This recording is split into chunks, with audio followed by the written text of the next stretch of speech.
So, hello Lee Mitchell. Hello. My friend from London by Londoners, the man who started London by Londoners. Yeah, kind of. There's a story behind that. I'll speak to you about it another day. But best thing to do for people that are watching this is to watch our promotional video on our YouTube channel. I think we sort of like explain what we're about in that. But as you said, with this talk, we're not going to talk much about LBL. No. We want to talk about something else, something that recently happened. Yes. Yeah. tell us what happened. What caught your Well, I spent the Easter weekend off doing nothing. I was a little bit ill, but then when I managed to come round and I saw what was going on recently over the weekend, I saw a video clip of a woman. I think she was American. Jewish American. Yeah, because there was a protest. There was a Jewish protest, and then there was a pro-Palestinian counter-protest, all congregating in the same area with the police in the middle trying to separate them. And she was complaining that there was a group or a person there with a swastika flag or a swastika sign or something on it, I think it was. And the police were reluctant to do anything because something along the lines of like they need to take it into context or whatever.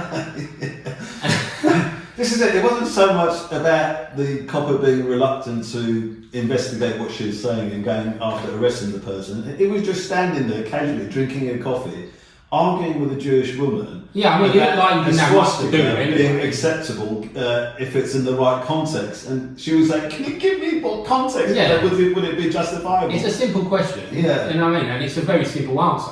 Yeah. You know, there is no context needed. It is what it is. You know, it's probably one of the most easiest symbols to recognise when you want to talk. When these people want to talk about hate crimes and hateful words and this and this. That symbol is probably one of the most easily deciphered conversations you could have. If someone is waving that symbol, there's quite obviously what they are is what they are. You know. And as I said to you off camera just a minute ago, you know, even the Germans are reluctant to have anybody, wave that flag around anymore. There's no context needed. You know, if someone's waving that flag, it's quite obviously they're a racist. Yeah, you can allow them not to recognise the Hezbollah flag. Well, you can't allow them, but you can somehow understand that they haven't been trained not to know what a Hezbollah flag is, or what an ISIS flag is, or what a Muslim Brotherhood flag is, or what a jihadi flag is, or what jihad actually means. But swastika, you expect every grown-up person in that position, especially in uniform, to understand what the background to it is. Yeah, and this goes to show, as I've said so many times before, I'll go back to what Lee Anderson was saying. When everybody threw a hissy fit over what Lee Anderson has said, but again, when you're talking about context, people took that out of context and they didn't understand what he meant. I understood exactly what he meant, and that scenario that happened over the weekend, it highlights what he means by that. You look at who's advising the Met Police, or who did advise the Met Police. You had that fella who was president or co-president of the Finsbury Park Mosque, and his brother, I think, was president of the Muslim Association of Britain, which has zero engagement with the UK government because they are under suspicion of funding terrorism. But yet these people are advising the Met on hate crimes.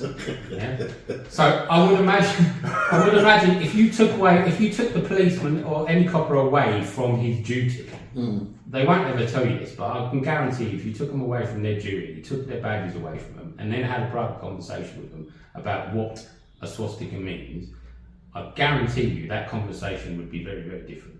Very, very different. And as I said to you before, if I was to walk down that street, if I walked down that street on that day, with an English flag on one hand, and a swastika flag in the other. With your working class looks and haircuts. Yes. Do you think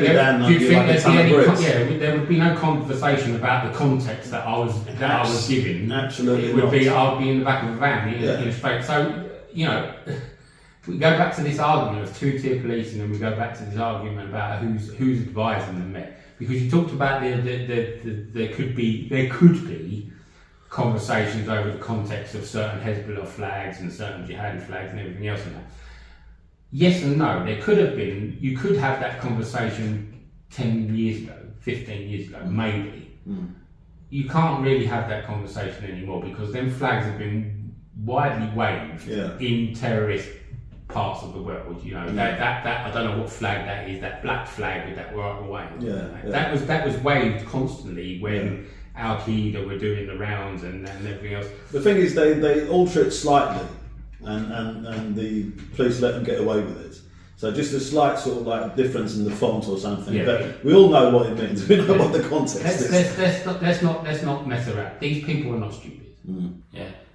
I've said it before. These protesters are not stupid. Even though they come across stupid, they're not stupid. They know exactly what they're doing, and they know exactly how to work the system, work the law. You can change certain aspects because there's too much red tape and too many laws. As I said, where the police now have to look at the context of it all. It's quite easy to just redesign something and say, oh well, it doesn't mean that, because that's that one and that's that one, But it does mean that. All you've done is you've just avoided accountability for what you truly mean. So we got an enemy which, as you say, is not stupid, but we seem to have a police force, an establishment that is just getting more and more stupid by the minute. Or are they getting stupid, or are they just getting more timid? I mean, was it just sheer stupidity of that policeman, or was he just too scared to tackle it's lack of basic knowledge, first and foremost. Because the standards are dropping for recruitment. Yeah, and it's also, as I said, it's also on the advisement. Yeah. So they're in essence they're handcuffing themselves. Yeah. Because as I said, if I was to have walked down that street with an England flag in one hand, and there'd be no context. There'd be no discussion. Yeah. I'd be arrested because as far as they're advised, that's far right. Yeah. Yeah. You can't keep separating what's far right and what's not. If you're waving a swastika flag, there's no right or left about it. No. That's promoting evil. Yeah. End of story. Yeah. And if you want to get into the context of it, as I've said before, where people go, especially when people highlight people that are far right, football hooligans are far right, Nazis.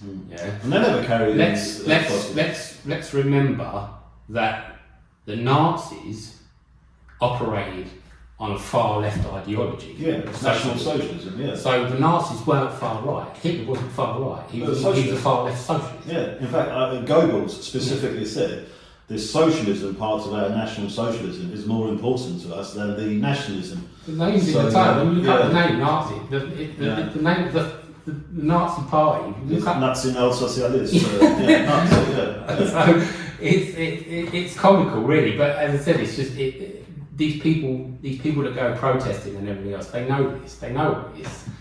They don't. What they do is they work around it. You can work around the law. Because there's so much. I think the main organisers do, but the main bulk of them are really quite ignorant. And in fact, I've said this many times. I've seen many protest movements in my time, from the Vietnam to the anti-apartheid movement, which I was part of it myself, to the poll tax riots, all sorts of different protest movements and all that. But never ever have I seen a protest movement where the people are so ignorant about the topic and yet so opinionated. I ain't got a clue. You say to them, they're chanting from the river to the sea, and you ask them, which river, which sea, and was it the Black Sea? Well, we posted that video, didn't we, about that person who had that Socialist Intifada. And asked him where was, he's like, oh, you know what, I haven't actually got a clue. I just got hand to do this. And I was like, why are you there? Yeah. That's the ignorant. That's the world we live in now. The stupidity of people that we live in, where they're rocking up to protest now and they haven't got a clue what they're talking about. No. But then, as I said before, this is what there's. As I said, when you look at all these protests, you look at all of them, from Black Lives, starting from Black Lives Matter to Extinction Rebellion, Just Stop Oil, and now the pro-Palestinian people as well. If you look at them signboards, Socialist Workers. They've all got Socialist Workers Party. Yeah. So these are not protests. They're not different protests. I'll give way to the point where some of them are probably there on the basis that that's what they're supporting. But the majority of them are there. Just for the protest. Are there because they've fallen for the Socialist Workers Party trap, which is emotional manipulation. In fact, if you look at the way they look, they all seem to be the same crowd. They're all white. Yeah, hardly any Palestinian. I've been to many of these protests to report from them and to question people that go there, but I've never actually come across a Palestinian. They're either like posh misfits, rejects, or second generation Muslims. And it was the same with the Black Lives Matter one. Yeah. When the Black Lives Matter protests were going around, and there were black people there, granted, but the majority of it were white people. Bored, stupid white people who fall for this. The Socialist Workers Party have done this for many, many years. They use, Sadiq Khan does this quite well as well. They use emotional manipulation. It's very narcissistic in a sense. So they pull out the children are dying card straight away. Yeah? And as I've said before, it's always white, and people are going to hate me for this. I don't really care, but it's just a fact.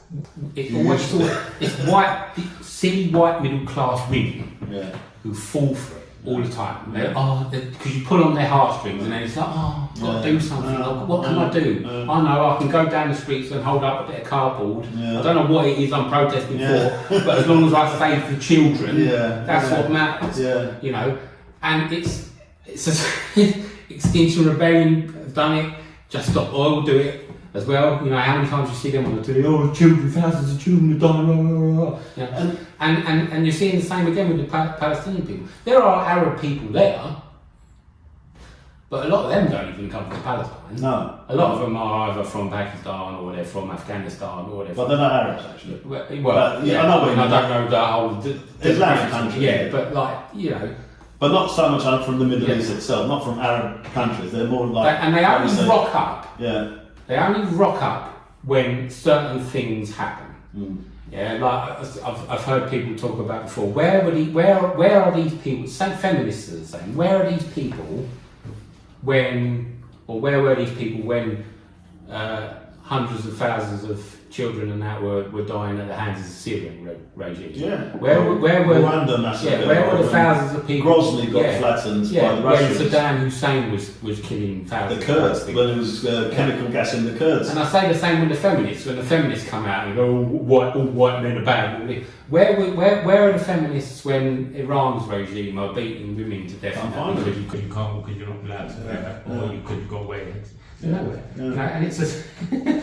But the other thing that comes across to me is it seems to me that the establishment is actually supporting these protests, right? Because I see like the police don't handle them as... I mean, say for example, just Stop the Oil, for example, they bring the traffic to halts, they close down the road, and the police are just standing there offering them a cup of tea. You know, they're not really sort of going doing what they should do, which is sort of like arresting them because they're causing obstruction. I mean, if it was like, say, for example, the English Defence League, for example, bringing down the traffic to a halt or closing the road, I'm sure the police will be straight away sort of they're fun rounding them up. So there's some part of the establishment that seems to be backing them.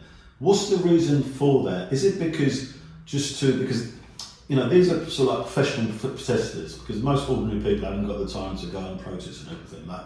So is it just to divert them from protesting against the real issues, like the rising cost of living, this sort of thing that's affecting all of us, to divert the people's attention from those issues and focus them on like silly things like the sort of things that they're protesting, when you go asking for ceasefire in Gaza, which would have no effect in... these are just excuses that they make. They have to pull them lines. If you're talking about the Palestinian one, they have to pull them lines because that's what they're there for, free Palestine. But as I said to you, it's the Socialist Workers Party, and the Socialist Workers Party don't care about Palestine. They care about socialism. Yeah. And as I said, when you sit one of them down and get deep into a conversation with them, ultimately, the topic of capitalism gets brought up eventually, and it's all about taking capitalism down. That's the goal Ultimately, it's got nothing to do, and we're not talking about capitalism in Palestine, because there isn't any. We're talking about capitalism in this country. That's the goal of the Socialist Workers Party. As I said to you, they did it with Black Lives Matter, they then jumped on Extinction Rebellion, they then jumped on the Just Stop Oil one, and then they're jumping on the Palestine. Because any kind of support that they can get, if the Socialist Workers Party are seen supporting genuine causes, for them, if you're a political party, it's you're winning votes. Yeah. So if they were to rock up at election day and go, Socialist Workers Party here, we support this, we support that, you're going to get a handful of votes here, there, and everywhere. So that's why they're always there, and they're funded as well quite well, and they're funded by a number of people, mainly from the likes of George Soros and stuff like that. So when you talk about the government funds them, actually we fund them. Because it's taxpayers' money that funds them. So when you talk, for instance, when we talk about let's talk Stonewall, for example, so the transgender movement and everything else. So Stonewall, for example, Stonewall takes £2 million a year from government funding, which we pay for, taxpayer money. And then they spend it on these. And then they spend it on stupid nonsense where they think that your child needs to go and have surgery and get his whatsits chopped off, or hormone replacements and everything else. And ultimately, this is what I've said all along. When we're talking about taxing people, everyone has this argument about taxing. Tax this, tax that. I don't mind being taxed. I just want to know where it's going, because it doesn't go on where it should be going. It doesn't go on the improvement of the roads. It doesn't go on improvement on housing. It doesn't go on improvement on people's living conditions. It goes straight into these organisations who stopping the sewage from going into the rivers. Who then use it against us. To just make our lives more difficult. Yeah, so we go on a holiday to the airport. Yeah, and we've got some silly. And I said it recently about Sadiq Khan. Closing down the road. Sadiq Khan bangs on about how he's got no money all the time, and it's impossible. Like TFL's got no money. It's impossible for you to have any money. You get £21 billion a year annually from the government via taxpayer money to spend on the city as the Mayor of London. Then you've got to take into account that TfL generates 4.5 million pounds a year in revenue from ticket sales from trains and buses and whatever. It then generates 250 odd million pounds from the congestion charge. It then generates another 200 plus million pounds on the ULEZ charges. Right? How have they got no money? I don't know. I have no idea. Yeah, especially when they rock up then on the news. So, by the way, we've just spent £6 million of your money renaming the train. Well, there's it then. There's the answer. Mismanagement and wrong priorities. And then you've got the 57% of your council tax that goes straight to the city hall. Yeah. So, until we sort that out, this argument over taxing, too much taxing and everything. And so now we've come to the topic of the mayoral elections on 2nd of May. How important is it? I mean, there must be a lot of people that sympathise with the sort of things that we've said. There's many people that think like that, are fed up with the situation. This is our first testing ground, 2nd of May. How important is it for people to come out and vote? It's extremely important. It's probably that I've never been one to bang the drum for voting so much in all my life as I have done this time for that mayor election, because I said 4 or 5 years ago, just before he got his second term in office, I did a video for someone, and I said then, and I spoke about the tubes as well, and I said, if you think the first 4 years were bad enough for what he's done, you ain't seen nothing yet. And I was proven right, because you've seen over the course of the last 8 years, things got worse. It's got worse and worse. And I go back to what I said about the money spending. The amount of money he generates for our city, and yet he claims he hasn't got any, but yet spends millions and millions of pounds on pointless nonsense. And I've seen no improvement in the city whatsoever. I've seen no improvement anywhere. If anything, I've seen it just get worse and worse. And the reason he's got elected is because what percentage of people didn't come out to vote? 57% of people didn't turn out at the last election. So when these people that say, "Oh, I'm not voting for anybody," you are part of the problem. Yeah. In effect, what you're doing by not voting, by not coming out, you're ensuring that Sadiq Khan and his cohorts are in power. This argument where people say I'm not voting because everybody's the same. Well, if you don't vote, then you're going to get the same people. Mm-hmm. Yeah. So the people you're moaning about are in power because you didn't vote. You know, it's all you can argue the toss to me about. It doesn't make any difference. How do you know? You haven't tried. Yeah. You can't have this conversation with me because you haven't tried. Yeah. You don't vote. You haven't tried. Therefore, you shouldn't be complaining. I agree with that. Yeah.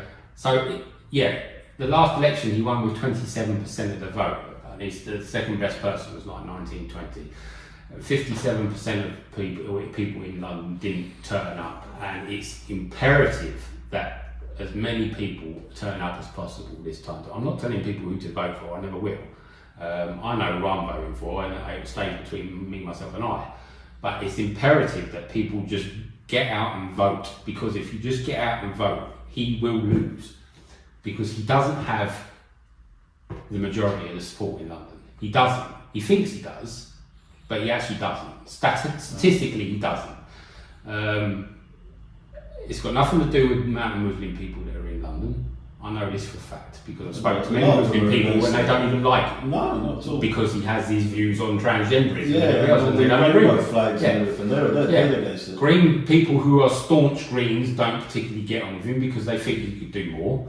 And then the rest of us don't particularly like him. So it's only the core of Labour voters that will support him, and these core people from the likes of Notting Hill and everybody else, where nothing happens in their backyard, like Matthew Stradley, who I've constantly gone on about before. But the fact of the matter is that if whoever's next, whether it be Susan or Howard or whatever, if they can get at least 30% or even 25% of that 57% that don't vote, they're walking it.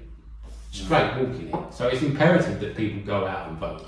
Well, hopefully there'll be more occasions where we can talk about the London mayoral elections. Yeah. And I can't wait to see more swastika signs. Well, we started from that swastika incident and sort of like moved on, but somehow, in a way, they're all related, aren't they? They're all connected. All the dots sort of like connect. But thanks a lot for your time, Lee, and hopefully we'll do more of these podcasts in the future. Thank you. Thank you very much, mate.